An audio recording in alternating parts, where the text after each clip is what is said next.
Hello, everyone.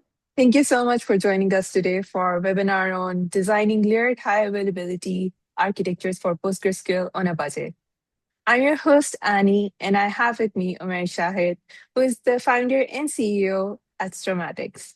So, as usual, before I hand over the controls to Umair, I would like to go over a few housekeeping items. This webinar is being recorded, and the recording of the webinar will be shared with you afterwards along with a slide deck. If you have any questions throughout the session, please feel free to use either the chat or the Q&A feature by Zoom, and we will get to it at the end of the session. And that's it from my end. Over to Umer. All right. Thank you, Annie. Um, do you want to give a minute for people to join in, or are we good to go? I think we're good to go. Okay. Okay. Well, thanks for the intro. And yeah, so this is webinar is based on a talk that I gave at SRE earlier this year in Seattle. It was very well received, and I figured that we should probably, talk to our immediate audience as well about this because I do think that this is an important topic, primarily because high availability has typically been seen as either on or off, and I do think that we need to think about it slightly differently.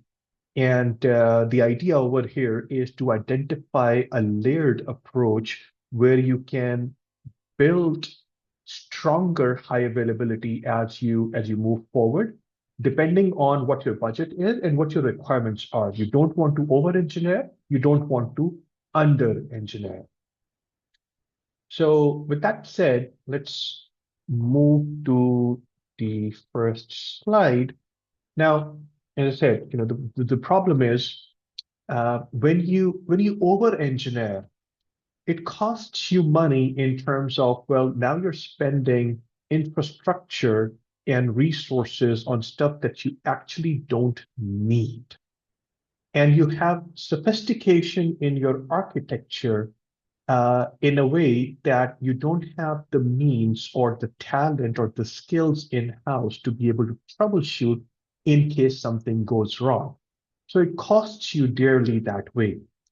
But if you under-engineer, that also costs you, but in a slightly different way. That way is in case something does go wrong, you're not prepared for it, and well, then you're caught with the, so-called your hand in the cookie jar, and that you don't want to get into either of those situations.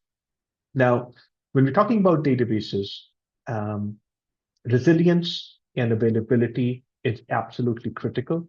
The stakes are very high, so we do need to walk a fine line over here.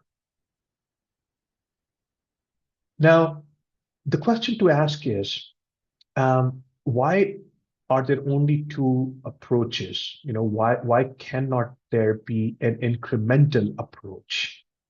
Why do we have to rely on high availability either being on or off? What if we had additive layers? What if we can build a layered approach? What if we are taking an approach that is aware of our budget, but that's not all. It's also aware of the capabilities that we have in-house and the skills that we have in-house. We don't want to take on a task that we don't have the skills to maintain and operationalize. So the the concept that I'm advocating for over here is starting out with defining what your outcomes are. What is it that you want to achieve? So rather than starting off with the end result and then trying to figure out whether that end result suits you or not, how about let's start with defining what your problem statement is. When you are designing for resilience against failure, what exactly is it that you're protecting against? If a host goes down, protection against that, is that enough? Do you also need protection against human error? Do you need protection against an entire data center going down? In case something does happen, how much of data are you okay with losing? Is it okay to lose 5 minutes of data? Is it okay to lose 1 hour of data?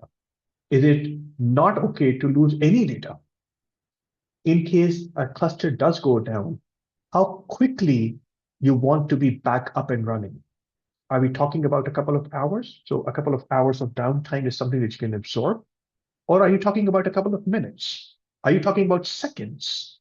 So these are what define your RPO, which is the recovery point objective, or um, how much data you can afford to lose. RTO is the recovery time objective, how quickly the cluster needs to recover from a failure. Now, the layered approach that I'm advocating, we're going to go to 6 layers. And of course, we're going to start from zero. We are engineers after all. Everything starts from zero. So we're going to start from zero. We're going to go to layer 5, and hence, we've got 6 layers in place. And with every layer, we're going to add one thing. So we are going to start off with a single node, and we're going to understand that the RPO and RTO is fairly large for that single node, right? And then we're going to add one thing, one step at a time, and we're going to observe what that takes architecturally and what that impacts in terms of the RPO and the RTO. Now, layer 0, simple single node database. You've got your Postgres as the primary on a single site. Your application is writing to that database. Your application is reading from that database. In case that database goes down, in case the host goes down, in case the data center goes down, in case your cloud